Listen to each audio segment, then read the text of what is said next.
Hey everyone, I just got done grading. What did I grade? It's been one of those weeks, couple weeks. Assignment 4, I believe. The collection development policy. A few things that I noticed. First of all, please make sure that you are putting your headings on your papers. Just like in high school, otherwise I don't know whose it is when I print them out.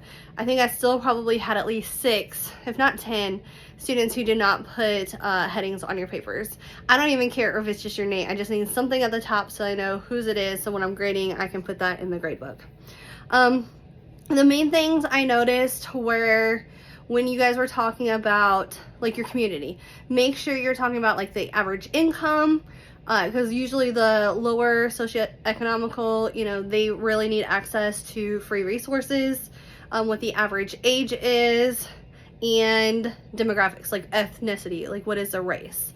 So that I saw missing quite a few times, especially with any kid age materials. Make sure that you're putting where you're vetting your sources. So where are you going to make sure that it is age appropriate? Especially in school, but even in public libraries, we have all kinds of challenges. My old district just banned, I think, 6 books in the public library.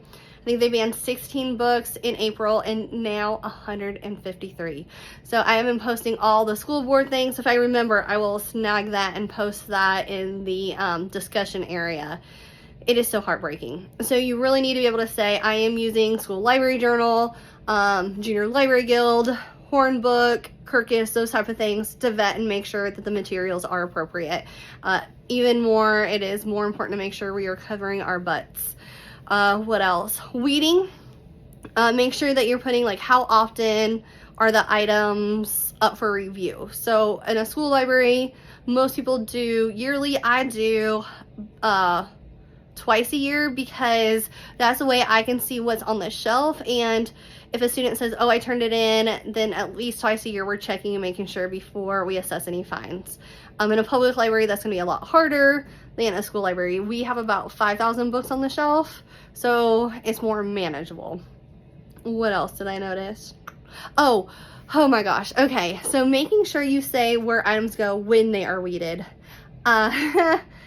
I think I was in my 3rd school library. So I worked in one for a semester, and then I had a year and a half on my own, and then I went to this other school and we were weeding. The nonfiction was so out of date, and so we were throwing bins in the trash, or books in the trash, because they can't be recycled if they're hardback, blah blah blah, prisons won't take hardbacks, all the things.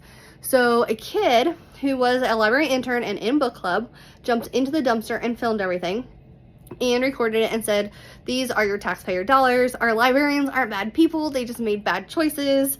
This whole thing, they tagged CNN, Ellen, it had 50,000 retweets, likes, all the hate. Some people, try to get on and say, hey, this is a natural process, blah, blah.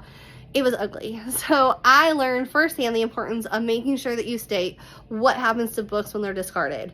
If it's inaccurate or racist or those type of information, then they go in the trash. But otherwise, try to donate. And it's really hard though, because if books are bought with government funds, which are most public and school libraries, they cannot be sold. You cannot make money off of them. So usually they are donated. Whether it's just a cart in the hallway that says free, kids take them, whatever. That really works for fiction well. Just things that aren't circulated, or just kind of making room for newer things. But again, nonfiction, you got to make sure everything is accurate. So those are really kind of the main 3 areas that I saw. Everybody had their reflection. Great job. A couple of people were missing that in the last couple times I've taught it. So I think that's it kind of going forward. Oh, I am in the textbook room, which is now my new office. I got kicked out of my big space because I'm never in there, which is fine. I just need a place to, do things like Zooms and meetings. But if you become a school librarian, you might be in charge of textbooks. So I'm in charge of inventory, getting them all in as we get a new adoption cycle and all the things. Also Chromebooks.